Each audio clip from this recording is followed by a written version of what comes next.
Hello guys, welcome back to the channel. If you're interested in vocal technique, pick up my ebook called Becoming a Natural Singer, or if you want one-on-one help, book a lesson through my website or drop me an email, links in the description.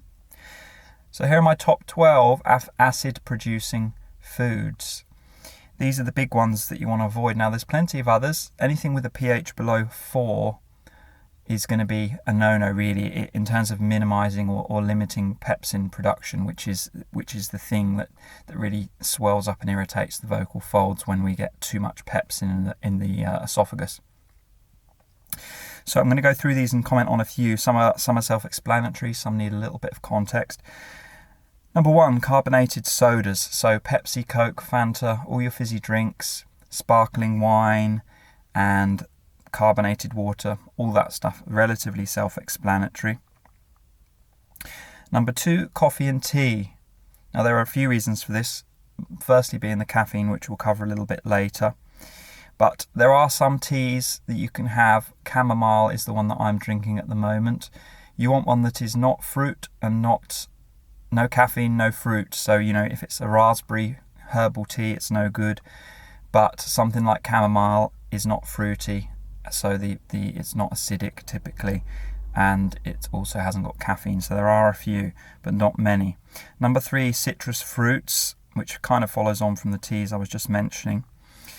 Things like lemon, lime, orange, grapefruit, pineapple. These have very low pH. They're very acidic, and generally there are other fruits like bananas and like some amount of mango, for example, that are better. The pH is higher. So more alkaline. Number 4, tomato. Now, people are a bit surprised at this one, but you've got to think of tomato almost like a citrus fruit. It's not a vegetable, though we associate it, with the other vegetables. So that is one. And that one can be a little bit tricky, things like pizza, things like salsa, a lot of dips and things like that contain tomato. Ketchup, another one. Number 5, vinegar. Now this one on the surface doesn't seem too bad. How often do you put vinegar on your food? Maybe when you get fish and chips if you're British, but typically we don't put it on that much. But the challenge is sauces and salad dressings. If you look at the ingredients of almost every salad dressing and every sauce, the primary ingredient is typically vinegar. So this one's actually a lot bigger than it seems, because essentially you're going to have to find other ways to make your food interesting, because sauces and dressings are essentially off limits to some degree. Number 6 is wine. It's very acidic, and that's about it really. Wine, white and red, no. Caffeine is number 7, and this goes back to tea and coffee, but there are some other contexts, like desserts, for example, tiramisu. There are some desserts, and obviously coffees and teas, and some prescription medications as well, and some alcoholic beverages.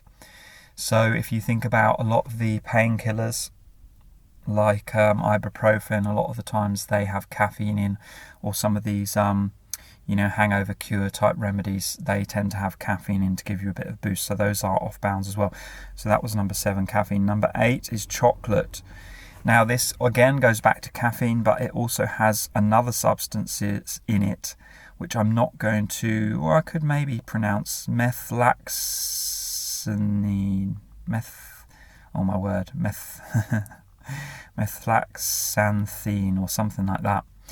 It loosens the lower esophageal sphincter, which is what holds our stomach acid in. Anytime that gets loose, we're going to get more stomach acid coming up into the esophagus and more production of pepsin, which is more swelling and inflammation of the esophagus and the larynx.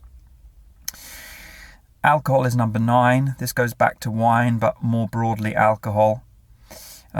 Tequila, vodka are the only two that are potentially allowed in limited amounts. But obviously these are very strong spirits, so you don't really want to go OTT, because that's going to dry you out anyway.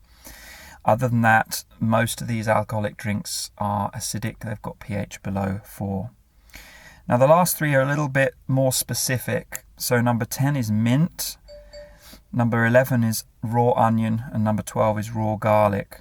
Now, the raw is kind of a marker, and what I mean by that is raw is worse, but ideally I would avoid onion and garlic just generally, at least when you're in a kind of, you're just starting on this journey to try and figure out if you've got any issues with reflux. Just cut out onion and garlic and mint as well. Again, mint will encourage the lower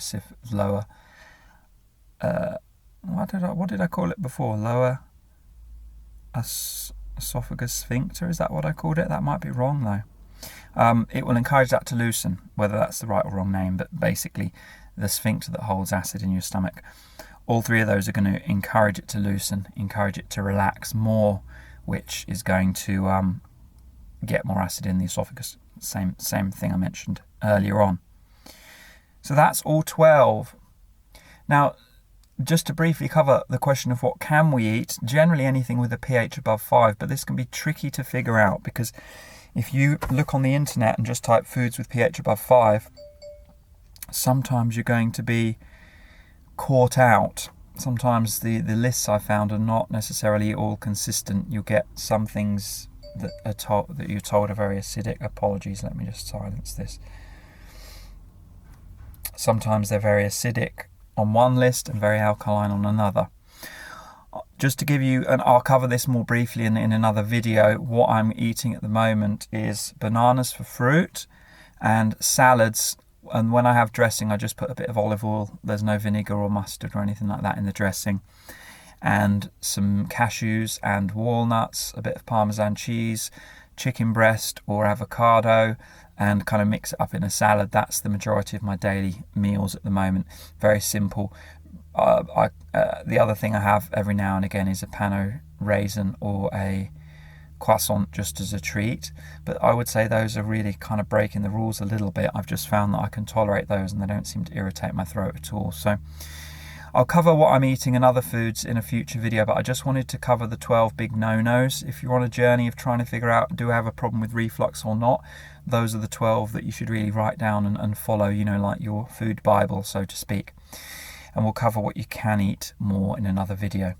Anyway, guys, tell me your thoughts in the comments. Give this video a thumbs up. Please subscribe, and I'll catch you very soon. Take care. Bye-bye.